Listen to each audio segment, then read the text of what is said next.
with Annalise. And then it seems like obviously Oliver. It seems like Oliver, out of all of the group, has kind of not Oliver. I'm sorry, Connor. Out of everybody, has sort of had the heaviest sort of guilt as to what's been happening within the group.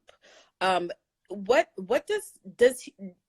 does he feel a sense of responsibility about sort of what's been going on with everybody, and does he feel like he deserves to be punished? Yeah, I think everything falls on Annalise. I think that Connor, like, from the beginning, you know, he was sort of this lone wolf, looking out for himself dude, but over the course of, you know, 6 seasons, we've seen him sort of evolve into a more empathetic person. And even in, you know, opening his heart to Oliver and a man that he loves, like, I never saw that coming at the beginning for Connor. And I think we do start to see him experience and work through a lot more guilt, as he's expressed, you know, throughout these 6 seasons. I think he's always been sort of had these devils inside of him about the crimes that he's been complicit in. So that's definitely a theme in the last 5 episodes for sure. Yeah. And I want to ask about the episode that aired before winter hiatus. We saw that Wes is back and seemingly alive. I'm not sure in what first one, did you know that his character would be coming back? And 2, is there anything you can tease about what we're going to see from Wes moving forward? Just a broad stroke it if you have. No, I did not know Wes was going to be coming back. Okay. But I was delighted. So I could see Elfie come back, and I can tease that we will see more of him, but I can't say anything beyond that. Yeah, you know, this is deadline, so we like to get the tea. So I have to ask. What are you most looking forward to post in your career post How to Get Away with Murder? Well, I'm most looking forward to us flattening the curve and defeating coronavirus, and everyone, you know, getting back out there and healthy, and it's, you know, it's an interesting question for right now, just because, as you know, like, the industry is pretty much shut down and it's put on pause.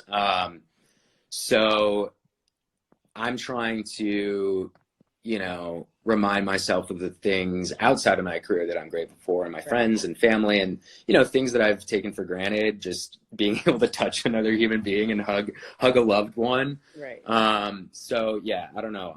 I'm most excited for us to collectively get through this, and and I'll have a big group hug on the other side. Right. But, like, as an artist, is there something, a project that you've been sort of itching to tackle that now that you're is there some things that you want to?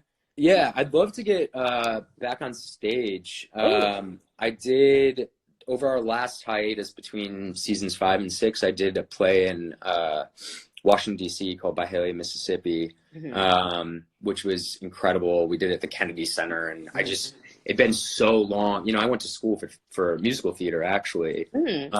So that was my first real passion as an actor, and just getting, you know, to be able to satisfy that itch a little bit with this past production made me definitely yearn for more possibilities to get on stage.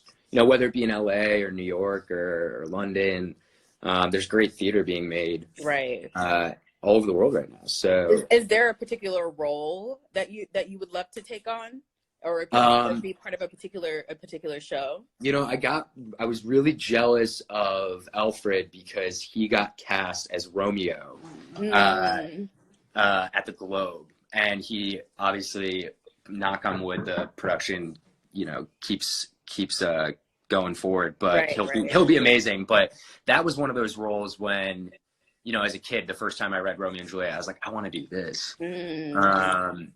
Yeah, but I mean, there's so many, but I'd love to get back on stage. And then one day, you know, I just started this band. I read about it. So you know, getting back on stage with the band, we had to cancel our tour due to coronavirus, but then also one day getting on stage in a musical, I'd love to do as well. Yeah. So just getting back to How to Get Away with Murder, looking back on your time spent on the show, what are some of the moments that stand out to you? Man, I mean, I always go back to the pilot from a personal standpoint, just because it was such a like innocent and excited time for us, where we were all, you know, relatively young and new to the game. I was certainly very, you know, it was my first big job, and we were in Philadelphia shooting on location in the middle of the winter, and it was just so exciting. And I think there was something really great about that time, because we had no idea what was about to happen. Right. Yeah. You know, we were in this little bubble and just, you know, making the most of it and having like sleepovers, eating ice cream in hotel rooms. And little did we know that, you know, when it aired, 14 million people would be watching. Yeah. The power of Shondaland, man. Yeah, totally. And like, you know, I mean, the pilot itself, like Pete wrote an incredible pilot. And I think that's why, you know, it attracted someone like Viola to join, and obviously Shonda's involvement. But I remember we were all in Philadelphia before Viola had been cast. And so we were still kind of sitting there like, who's going to be our Annalise? And the director and Pete came in one day and said, Viola Davis is going to be playing Miss Keating. And we all like collectively gasped, because she obviously was a huge hero and role model of mine as a young actor. But then, you know, as the show went on, I certain moments really stick out in the storytelling. You know, I remember when we did the episode where we talked about PrEP medication for HIV. Yeah. Afterwards, they found a spike in people asking about PrEP to their doctors and going on the medication, and seeing how our show could have a real world effect was very meaningful. Yeah, I learned. It's so funny what this show kind of gave over the years. It broke so many different traditional tropes of what, you know, who can be deemed as sexual, who can. It was definitely a glass ceiling breaker. Yeah. So what? Oh, sorry, my phone. What you mentioned that you took items from the set. What other items did you take? Or was it just that one?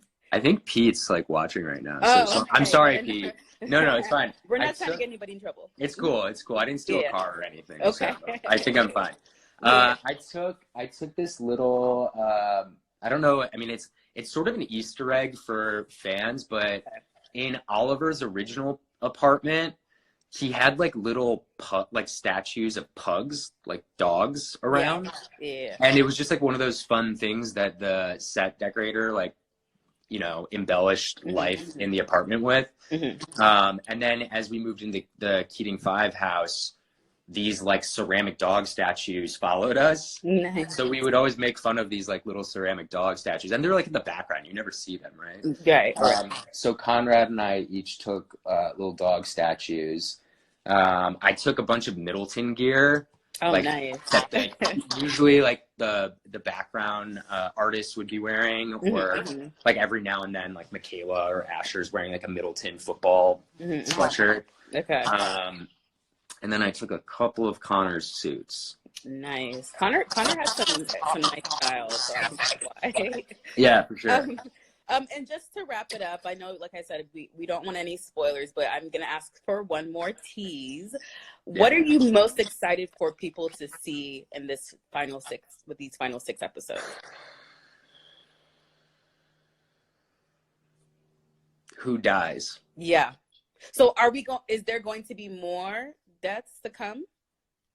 There might be. Oh my gosh. I mean, the head count it's called How to Get Away with Murder. Now. It was like 8 photos that the guy pulled out, and I'm like, there were 8 people that died. Oh yeah, the body count is crazy. Yeah. But I mean, it is called How to Get Away with Murder, so so that makes sense. Well, Jack, thank you so much for taking the time to talk to us. I can't wait. I've been a fan since the beginning, and I can't wait to see how everything comes together in the end. Awesome. Yeah, I'm excited for people to see it too. Thank you for taking the time, and and stay healthy. Yeah, thank you guys for tuning in too, and you stay healthy as well. Everyone stay healthy.